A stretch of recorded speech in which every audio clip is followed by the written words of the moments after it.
বন্ধুরা, তোমরা এখানে দুটি ছবি দেখতে পাচ্ছ। ছবি দুটি দেখে তোমাদেরকে বলতে হবে এখানে কারা বেশি বিপদে আছে। তোমরা যদি উত্তরটি গেস করতে পারো তাহলে 5 সেকেন্ডের মধ্যে সবার আগে কমেন্ট করে জানিয়ে দিও।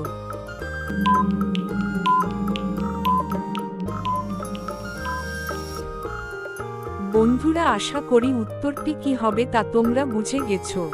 আর যারা বুঝতে পারোনি তাদেরকে আমি বলে দিচ্ছি। তবে তার আগে তোমরা যদি চ্যানেলে নতুন হয়ে থাকো তাহলে ভিডিওটি লাইক করে চ্যানেলটি সাবস্ক্রাইব করে পাশে থাকা বেল বাটনটি অন করে দিও। চলো তাহলে উত্তরটি জেনে নেই। দেখো বন্ধুরা, এখানে 1 নম্বর ছবিতে যাদের দেখতে পাচ্ছ তারা বেশি বিপদে আছে, কারণ প্রথম ছবির লোকটি গাছের ঢাল কাটা শুরু করেছে এবং বাচ্চাটি যদি নিচে পড়ে যায় তাহলে তাকে সাপে কামড় দিতে পারে।